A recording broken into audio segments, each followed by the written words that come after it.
Hello friends, welcome to my channel. आज की video में हम पढ़ेंगे कन्वर्जन डिसऑर्डर।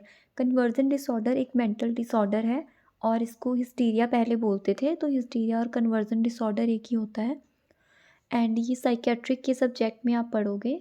इम्पॉर्टेंट है, पूछा भी जा सकता है एग्ज़ाम में आपसे। कन्वर्जन डिसऑर्डर क्या होता है? Conversion disorder is a condition in which you have physical symptom of a health problem but no injury or illness to explain them. For example, imagine taking a hard fall off your bike and then not being able to move your arm, but your arm isn't injured, neither is any other part of your body.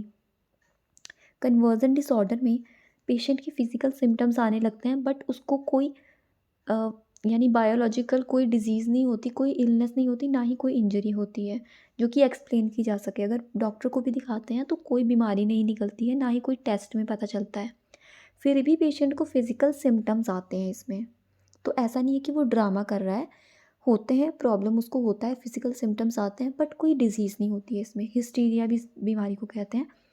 और एक और चीज़ इसमें होती है भाई कि वो without conscious awareness, यानी कि अनअवेयर होता है वो अपने सिम्टम्स को लेकर कि ये सिम्टम्स जो है वो स्यूडो हैं, फॉल्स हैं।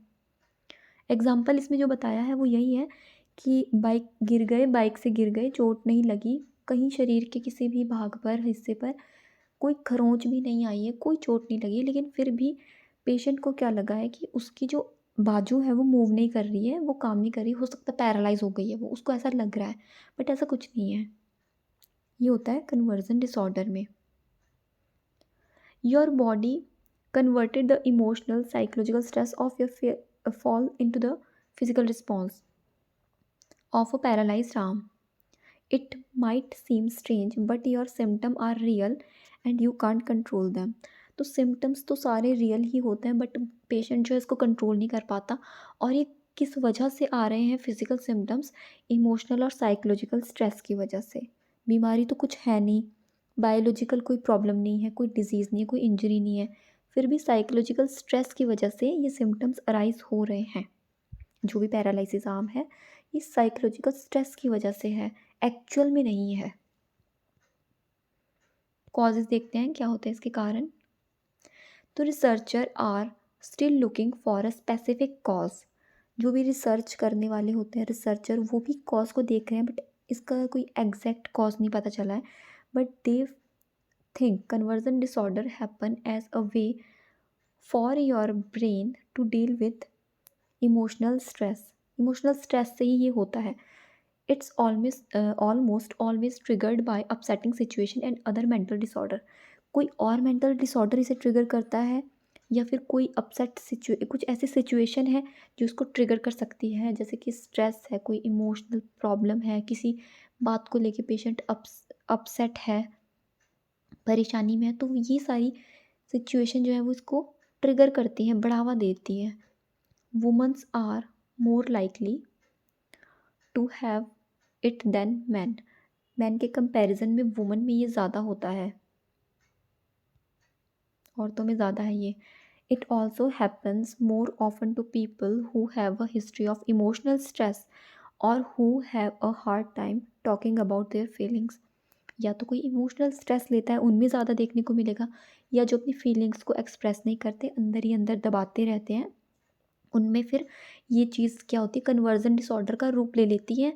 और फिर इमोशनल स्ट्रेस जैसे कि फीलिंग्स को अंदर ही अंदर दबाएंगे तो फिर वो फिज़िकल सिम्टम्स दिखाने लग जाएंगी, फिज़िकली इमोशनल स्ट्रेस सामने आएगा। Physical symptom can sometime help with an internal conflict. For example, if you are struggling with a desire to hurt someone, conversion disorder में cause you become paralyzed, make it impossible to act on that desire। इसमें ये कहा है कि मान लो जो patient है, जो भी किसी को हार्म करना चाहता है, कन्वर्जन डिसऑर्डर का पेशेंट, तो उसके दिमाग में जब ऐसे थॉट आएंगे तो उसकी बॉडी क्या रिएक्ट करेगी, यानी कि वो पैरालाइज एक्ट करेगा। उसकी बॉडी क्या होगा, पैरालाइज हो जाएगा, उसको पैरालाइज्ड हो जाएगा, ताकि वो अपना डिज़ायर, जो भी उसकी डिज़ायर है वो एक्ट ही ना कर पाए, उसको इम्पॉसिबल हो जाए उसके लिए वो एक्ट करना। ठीक है, अब हम इसके सिम्टम्स देखते हैं। तो जो सिम्टम्स होते हैं कन्वर्जन डिसऑर्डर के, वो बॉडी मूवमेंट को भी अफेक्ट करते हैं, फंक्शन जो बॉडी के हैं उनको भी, और सेंसेस को भी। इनमें है weakness, paralysis, abnormal movement, loss of balance, difficulty swallowing, lump in the throat. चलने फिरने में प्रॉब्लम आ सकती है, ऐसा लगेगा पैरालिसिस हो गया, शरीर में वीकनेस हो गई, बैलेंस नहीं बन पाएगा, चलने फिरने में हो सकता है वो गिर जाए, और स्वेलो करने में, कुछ खाने पीने में प्रॉब्लम आ सकती है। पेशेंट को ऐसा लगेगा कि मेरे तो गले में कुछ गुठली बन गई है, कुछ खाना घूटा नहीं जा रहा है। ऐसी प्रॉब्लम्स उसको देखने को मिलेंगी। सीज़र आ सकते हैं, पेशेंट अनरिस्पॉन्सिव हो सकता है वो किसी चीज़ का रिस्पॉन्स ना दे, बेहोश हो जाए। ये सारे सिम्पटम्स उसको फिज़िकली आएँगे। और जो सेंसेस वाले हैं वो ये लिखे हैं, जैसे कि numbness, loss of touch sensation. अगर उसको कोई टच करेगा उसे वो कहेगा मुझे तो पता ही नहीं चल रहा है कुछ, है ना? सुन्नपन जैसा हो जाना, स्पीच प्रॉब्लम हो सकती है, पेशेंट हो सकता है बोले ही ना कुछ, स्लर स्पीच हो जाए, या फिर विज़न प्रॉब्लम, हियरिंग प्रॉब्लम, ये सब हो सकता है। अगर आपने एक मूवी आई थी पटाखा, उसमें 2 बहनें थी, तो उनकी जब शादी हो जाती है उसके बाद उन दोनों को ये प्रॉब्लम होती है उसमें, कन्वर्जन डिसऑर्डर की। एक बोलती नहीं है और दूसरी को दिखाई नहीं देता, वो अंधी बन जाती है कुछ टाइम के लिए, उसके बाद वो ठीक भी हो जाते हैं। तो उनको यही वाला मेंटल डिसऑर्डर उस मूवी में हुआ है, कन्वर्जन डिसऑर्डर। तो इसके जो सिम्पटम्स होते हैं वो 2 तरह से बताए जाते हैं, प्राइमरी गेन और सेकेंडरी गेन करके। ये उसके एग्ज़ाम्पल भी लिखे हुए हैं इसमें। तो मैं आपको थोड़ा-थोड़ा ऐसे ही बता देती हूँ। इसको भी आप देख सकते हो, वरना तो नोट्स बनाने के लिए तो ठीक है आपके लिए। प्राइमरी गेन और सेकेंडरी गेन, इसमें क्या होता है कि ना, मान लो एक फ़ीमेल है, यानी कन्वर्जन डिसऑर्डर को मैं थोड़ा-सा एक्सप्लेन कर रही हूँ आपको, कि एक महिला है जिसकी शादी हो गई है, लेकिन घर परिवार में, उसके ससुराल में कोई भी सपोर्टिव नहीं है, ना पति ना सास-ससुर, सबसे बड़ा काम करवाते हैं। वो बहुत परेशान रहती है, मतलब उसे सारा घर का काम भी करती है और फिर अपने घर वालों के ताने भी सुनती है। तो क्या हो रहा है, उसकी फीलिंग्स अंदर ही अंदर दब रही हैं, और बाद में वो फिज़िकल सिम्पटम्स का रूप ले लेंगी और उसको कन्वर्जन डिसऑर्डर कहा जाएगा। हो सकता है वो एकदम से बेहोश हो जाए, ठीक है? वो क्या, ऐसा क्यों हो रहा है? ताकि वो सहानुभूति ले पाए अपने घर वालों की, और थोड़ा-सा उसको रेस्ट मिल जाए। बट वो अनअवेयर है अपने ही सिम्पटम्स को लेकर। वो जो फीमेल है, उसको नहीं पता कि वो जो प्रॉब्लम है उसको है ही नहीं। वो अनअवेयर है, ये सारे वो एक्ट करेगी, तभी उसको हम हिस्टीरिया भी इसको पहले कहते थे। तो हो सकता है उसे चक्कर आ जाए।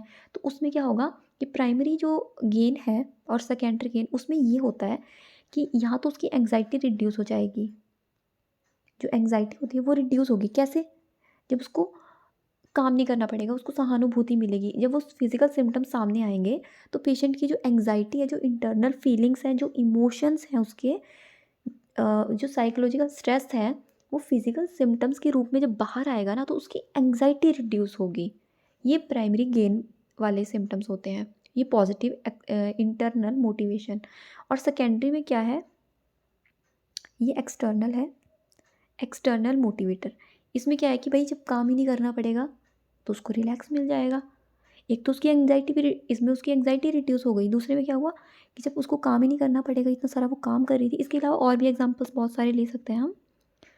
तो उसमें उसको एक सिम्पैथी भी मिल जाएगी घर वालों की, कि भई बीमार है बहू हमारी, तो उसको सिम्पैथी भी मिल जाएगी। तो इस तरह से ये होता है इसमें। यहाँ पे लिखा भी है सिम्पैथी, गेन सिम्पैथी, यहाँ पे सिम्पैथी के लिए वो करेंगे ऐसा एक्ट। आपने एक चीज़ सुनी होगी, ला बेला इंडिफरेंस, वो भी कन्वर्जन डिसऑर्डर में होता है, ला बेला इंडिफरेंस। ये एक टर्म आती है, काफ़ी बार पूछा जाता है कि ये क्या है, तो ला बेला इंडिफरेंस में ही देखा जाता है, सॉरी, कन्वर्जन डिसऑर्डर में ला बेला इंडिफरेंस आता है। अब लास्ट है इसमें ट्रीटमेंट। तो इसमें जो कन्वर्जन डिसऑर्डर है, इसमें कुछ थेरेपीज़ होती हैं, साइकोथेरेपी के अंडर में ही occupational physical therapy, counselling, hypnosis और anti depressant drugs and anti psychotic drugs इसमें दी जाती हैं पेशेंट को। तो इनमें आप चाहे तो एग्जांपल्स लिख सकते हो।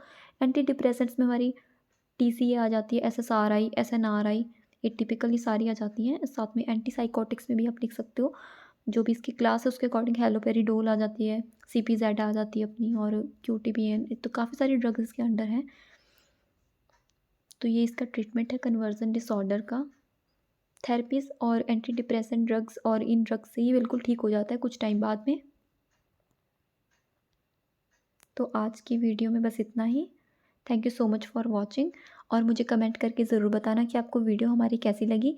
प्लेलिस्ट में आपके काफ़ी टॉपिक मिल जाएंगे। टेलीग्राम ग्रुप ज्वाइन कर लीजिए जिन्होंने भी ज्वाइन नहीं किया है। Thank you so much for watching.